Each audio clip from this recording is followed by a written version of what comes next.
السلام علیکم ورحمۃ اللہ وبرکاتہ۔ فتنہ ارتداد کے بارے میں ایک اہم مضمون راشٹر سہارا میں شائع ہوا ہے، اسے میں پڑھتا ہوں، سنیے گا۔ فتنہ ارتداد سے اپنے ایمان کی حفاظت کیجیے۔ ڈاکٹر مفتی تنظیم عالم قاسمی۔ ایک مسلمان کے لیے ایمان و اسلام سب سے عظیم نعمت اور دنیا کا سب سے قیمتی اثاثہ ہے۔ اسی پر دنیا و آخرت میں کامیابی کا مدار ہے۔ دنیا میں عزت و افتخار، عروج و بلندی، شان و شوکت اسی ایمان سے وابستہ ہے، اور موت کے بعد کی دائمی زندگی میں راحت اور سکون اور وہاں کے ناقابل تصور عذاب سے نجات بھی اسی سے متعلق ہے۔ جس نے دنیا سے جاتے ہوئے اپنے ایمان کو بچا لیا اور کلمہ شہادت پر یقین رکھا، اس کے بارے میں قرآن و احادیث میں صاف لفظوں میں بتایا گیا ہے کہ وہ کامیاب ہے۔ اگر بعض گناہ کے سبب جہنم میں جانا بھی پڑا تو ایک متعین وقت کے بعد وہاں سے نکال لیا جائے گا اور جنت میں داخل کیا جائے گا، جہاں وہ ہمیشہ ہمیشہ رہے گا، جو ایک انسان کے لیے سب سے بڑی نعمت ہے۔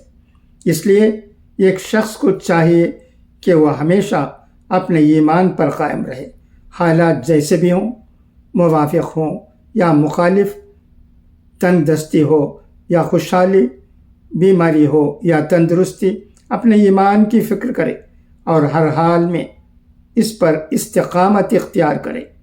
قرآن کریم میں اللہ تعالیٰ اپنے بندوں کو اس کی ہدایت دی ہے اور ایمان کے ساتھ رہنے اور ایمان کی موت مرنے کی تعلیم دی ہے۔ ارشاد باری ہے، ترجمہ: اے ایمان والو، اللہ سے ڈرو جیسا کہ اس سے ڈرنے کا حق ہے۔ تم کو موت نہ آئے مگر اس حال میں کہ تم مسلم ہو۔ زندگی اور موت، عزت اور ذلت، امیری اور غریبی، سب کچھ اللہ کے اختیار میں ہے۔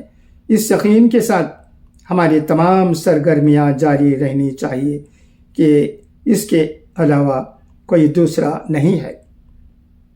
اس عقیدے پر زندہ رہیں، اس عقیدے پر زندہ رہیں، اور موت آئے تو اسی پر آئے۔ یہ ایمان کی موت ہے جس کی ایک مسلمان کو ہر حال کوشش کرنی چاہیے۔ ہمارے پاس جب کوئی ادنیٰ نعمت ہوتی ہے تو ہم اس کی بھی حفاظت کرتے ہیں اور صبح و شام اس کی دیکھ بھال کرتے ہیں کہ کہیں ہمارے ہاتھ سے نہ چلی جائے۔ کہیں جاتے ہوئے اپنے گھر میں تالا لگاتے ہیں، گاڑی کو لاک کرتے ہیں، اور مسجد یا کسی جگہ جاتے ہیں اپنی معمولی چپل کی فکر رہتی ہے، جبکہ اس کی کوئی حیثیت اور قیمت نہیں ہے۔ آپ اندازہ کیجئے کہ دنیا کی ایک معمولی چیز کی اتنی فکر ہے تو ایک مسلمان کو اپنے ایمان کی کس قدر فکر کرنے اور اس کا جائزہ لینے کی ضرورت ہے۔ رسول اکرم صلی اللہ علیہ وسلم نے مختلف احادیث میں کچھ فتنوں کی خبر دی ہے اور مسلمانوں کو خبردار کیا ہے کہ اپنے ایمان کو ان سے بچائے رکھو۔ کہیں ایسا نہ ہو کہ ان فتنوں کے سبب تمہارا ایمان تمہارے سینے سے رخصت ہو جائے اور تمہیں اس کی خبر بھی نہ ہو، اس لیے کہ بعد میں ایسے فتنے پیدا ہوں گے اور ایمان سوز ایسا ماحول پیدا ہوگا کہ ایمان جاتے ہوئے دیر نہیں لگے گی۔ ایک شخص صبح مسلمان ہوگا اور شام کفر کے حال میں رہے گا، اور شام مسلمان ہوگا اور صبح ہوگی تو کفر و شرک کا اس کے سینے میں بسیرا ہوگا اور توحید سے اس کا سینہ خالی ہو چکا ہوگا۔ مادیت کا غلبہ اور دنیا کا اس قدر حرص لوگوں میں بڑھ جائے گا کہ ایک مسلمان چند کوڑیوں کے بدلے اپنے ایمان کو بیچ ڈالے گا۔ حدیث کے الفاظ ہیں، ترجمہ: ان فتنوں کے آنے سے قبل اعمال صالحہ کی طرف سبقت کرو جو تاریک راتوں کی طرح پیدا ہوں گے۔ آدمی صبح مومن ہوگا اور شام کافر، اور کبھی شام مومن ہوگا اور صبح کافر، اپنے دین کو دنیا کے چند سامان اور پیسوں کے عوض بیچ ڈالے گا۔ یعنی کچھ ایمان سوز ایسے فتنے پیدا ہوں گے جن سے ایک مسلمان کے لیے اپنے ایمان کی حفاظت دشوار ہو جائے گی۔ تاریک رات کی طرح وہ فتنے کفر کے اندھیرے پھیلائیں گے، یہاں تک کہ ایک آدمی کا ایمان و عقیدہ بالکل صحیح ہوگا، لیکن جب گھر سے باہر نکلے گا ایمان کے لٹوروں سے ملاقات ہوگی، وہ ایسی پاٹ پڑھائیں گے کہ اس کا سوچ اور عقیدہ بدل جائے گا اور ایمان اس کے سینے سے رخصت ہو جائے گا۔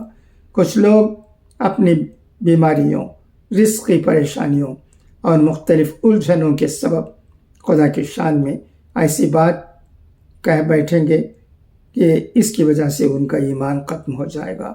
کچھ اپنے سلسلے دار مصائب کے سبب اپنے رب اور ایمان سے بیزار ہو جائیں گے۔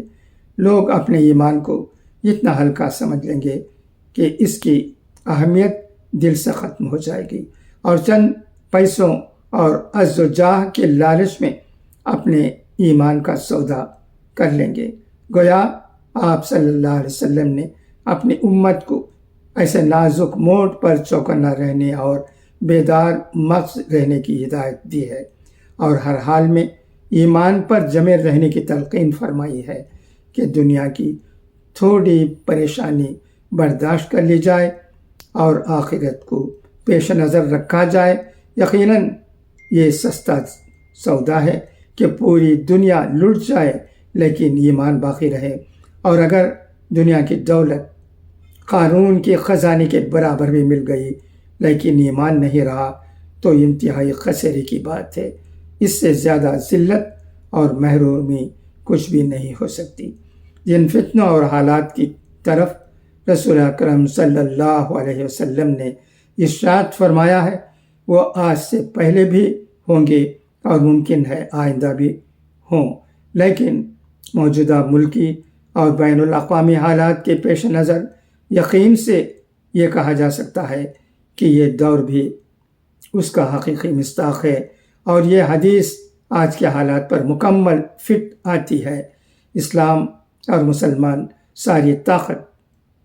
ساری باطل طاقتوں کی نظر میں کھٹک رہے ہیں، ان کو مٹانے، ان کو مغلوب کرنے، ان کو بدنام کرنے اور اسلامی تعلیمات سے دنیا کو منتظر کرنے کی منصوبہ بند کوششیں جاری ہیں۔ باطل نظریات کے پرستار چاہتے ہیں کہ مسلمان اپنے ایمان اور اپنی شناخت کے ساتھ دنیا میں زندہ نہ رہنے پائیں، ان کو اور ان کی نسلوں کو ایمان سے محروم کر دیا جائے۔ مسلمانوں کو ایمان سے برگشتہ کرنے کے لیے یہودی اور عیسائی مشنریاں دیہاتوں اور شہروں میں کام کر رہی ہیں۔ خاص طور پر مسلمانوں کا جو طبقہ علم دین سے محروم ہے اور مالی اعتبار سے بھی کمزور ہے، ان مسلمانوں کے علاقے میں جا کر پیسے کا لالچ دے کر مفت علاج و معالجہ، اور کہیں ان کے مسائل میں ہاتھ بٹانے کا لالچ دے کر کہیں قرض فراہم کرنے کے بہانے یہ لوگ انہیں بے دینی اور اسلام بیزاری کی دعوت دیتے ہیں۔ پریشان حال مسلمان ارتداد اور الحاد و دہریت کی راہ اختیار کرنے پر مجبور ہو جاتے ہیں، اور ان کی اس سادگی کا غلط فائدہ اٹھایا جاتا ہے۔ کچھ فتنے ختم نبوت پر حملہ آور ہیں اور اس راستے سے مسلمانوں کا ایمان سلب کیا جا رہا ہے۔ قادیانیت کی تبلیغ اور اس کی ہر سرائیاں اپنی جگہ پر جاری ہیں۔ ظاہر ہے کہ ایک شخص اگر رسول اکرم صلی اللہ علیہ وسلم کے آخری نبی ہونے کا یقین نہ رکھتا ہو اور کسی بھی طرح نبوت کا دروازہ کھلا رکھنے پر ایمان رکھتا ہو تو وہ توحید پر یقین رکھنے کے باوجود مسلمان نہیں ہو سکتا۔ توحید اور رسالت کے مجموعے کا نام ایمان ہے۔ اس میں سے کسی میں کمی آ جائے تو ایمان ختم ہو جائے گا۔ قادیانیت کے مبلغین بھی دیہاتوں اور دور افتادہ گاؤں میں کفر پھیلانے پر کمر بستہ ہیں اور ان کی سرگرمیاں بھی تیزی جاری ہیں۔ مسلمانوں کو ایمان سے برگشتہ کرنے کے لیے یہی کیا کم تھا کہ اور بھی مختلف نئے نئے ایمان سوز فتنے آئے دن پیدا ہوتے جا رہے ہیں۔ فتنہ فیاضیت، فتنہ شکیل بن حنیف، فتنہ گوہر شاہی اور نہ جانے کتنے فتنے ہیں جن کا سرا قادیانیت سے ملتا ہے، اور وہ مسلمانوں کا لبادہ اوڑھ کر ایسے عقائد کی تبلیغ میں مصروف ہیں جن کو اختیار کرنے کے بعد ایک شخص مسلمان باقی نہیں رہ سکتا۔ گویا اپنوں اور غیروں کی جانب سے اسلام اور مسلمانوں پر متواتر حملے کیے جا رہے ہیں اور ان کے ایمان کو چھیننے کی کوشش کی جا رہی ہے۔ ان کو ارباب اقتدار کی حمایت بھی حاصل ہے۔ ایسے وقت میں ایمان کا تحفظ مسلمانوں کے لیے سب سے بڑا چیلنج بن گیا ہے۔ اپنی شہریت، تجارت، ملازمت، معیشت، مال و دولت اور عزت و آبرو کا تحفظ مسلمانوں کے لیے مسئلہ ہے، اس میں کوئی شبہ نہیں، اور اس کے لیے حکمت عملی کے ساتھ اقدام کرنا چاہیے۔ لیکن حالات کا تیور بتا رہا ہے کہ اس ملک میں اہل ایمان کے لیے سب سے بڑا مسئلہ اپنے اور اپنی نسلوں کے ایمان کے تحفظ کا ہے۔ اگر آپ چاہتے ہیں کہ ایمان لے کر دنیا سے جائیں اور مرنے کے بعد کی زندگی بہتر اور خوشگوار ہو، اپنے رب اور اپنے پیارے آقا صلی اللہ علیہ وسلم کو منہ دکھا سکیں، تو طے کر لیجئے کہ ہر حال میں اپنے اور اپنے اولاد کے ایمان کی حفاظت کریں گے۔ جان و مال، عزت و آبرو اور دنیا کی ہزار نعمتیں ایمان کے لیے ہم قربان کر دیں گے، مگر ایمان کا سودا ہونے نہیں دیں گے۔ جس طرح حضرات صحابہ کرام نے اپنے ایمان کی حفاظت کی، انہیں کی زندگی میں ستایا گیا، اذیتیں دی گئیں اور رونگٹے کھڑے کر دینے والے مصائب کا پہاڑ ان پر توڑا گیا۔ کٹھن اور مخالفت طوفان سے انہیں ٹکرانا پڑا، یہاں تک کہ اپنے گھر بار کو چھوڑ کر ہجرت کرنے کا نازک موقع آیا تو اس میں بھی وہ کھرے اترے، سب کچھ قربان کر دیا، لیکن ایمان کی حفاظت کی، اور مدینہ آئے تو یہاں بھی انہیں چین سے بیٹھنے نہیں دیا گیا، یہاں بھی باطل قوتوں کا خوب مقابلہ کیا، زندگی کے آخری لمحے تک طاغوتی طاقتوں سے لڑتے رہے، اور جب گئے تو دین و ایمان کے ساتھ اپنے رب کے حضور میں حاضر ہوئے۔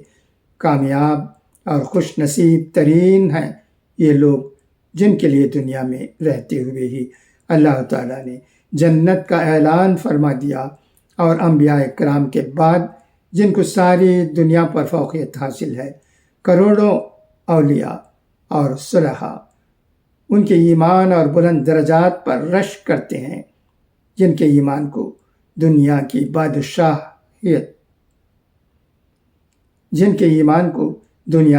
بادشاہت یا یہاں کے کسی عہدہ اور منصب کا لالچ چھین سکا، اور نہ کسی اذیت اور ناقابل برداشت تکلیف سے اس میں داغ آیا۔ کاش ہم اپنے ایمان کی حفاظت میں ان سے کچھ سبق سیکھتے۔